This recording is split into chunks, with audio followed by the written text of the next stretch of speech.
Edward Bernays, a name whispered in the halls of power, a name synonymous with persuasion. He is the father of public relations, a master manipulator of perception. Bernays understood the power of the masses. He knew how to mold their desires, how to shape their opinions.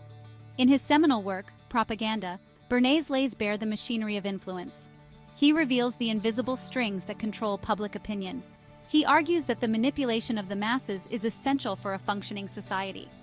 This book, published in 1928, remains chillingly relevant today. Its insights into the mechanics of persuasion are more important than ever. We live in a world saturated with information, a world where truth is elusive. Bernays' work provides a roadmap for understanding this complex landscape.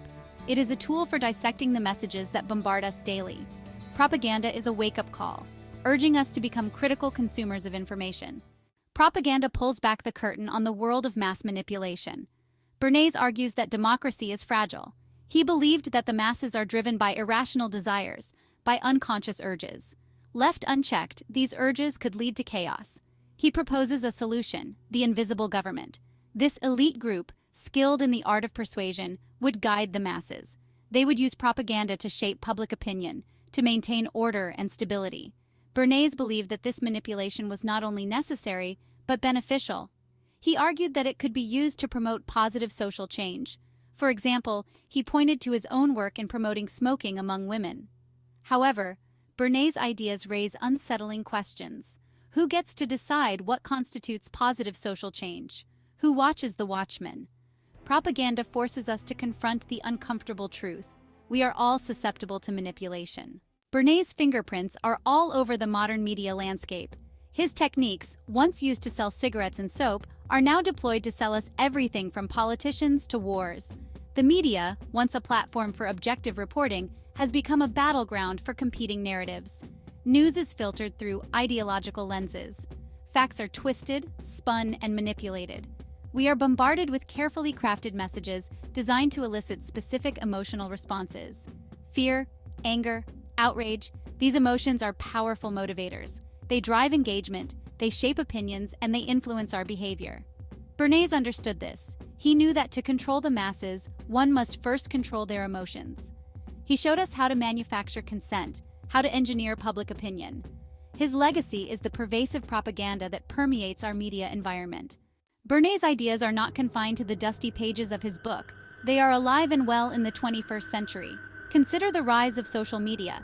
These platforms, once hailed as tools for democratization, have become breeding grounds for propaganda and misinformation. Algorithms curate our feeds, creating echo chambers where our existing biases are reinforced. Fake news spreads like wildfire, amplified by bots and trolls. Political campaigns exploit our fears and prejudices, using targeted advertising to manipulate our votes. The techniques may have evolved, but the underlying principles remain the same. Identify your target audience. Craft a message that resonates with their desires and fears. Disseminate that message through every available channel. Repeat until the desired outcome is achieved. The internet has supercharged the spread of propaganda. We live in a world of filter bubbles and echo chambers. Our online experiences are tailored to our existing beliefs. We are rarely exposed to dissenting viewpoints. This creates a dangerous feedback loop. Our biases are reinforced. Our worldview becomes more extreme. We become more susceptible to manipulation.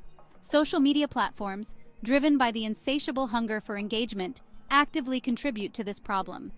Their algorithms prioritize content that is likely to provoke a reaction, regardless of its veracity. The result is a fragmented information landscape where truth is elusive and objective reality is up for debate. In this environment, Bernays' ideas are more relevant than ever. Propaganda is not a comfortable read.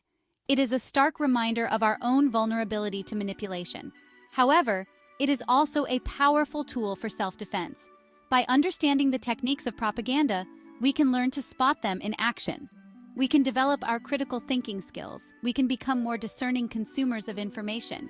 We must be willing to question everything we see and hear. We must be wary of emotional appeals and simplistic narratives.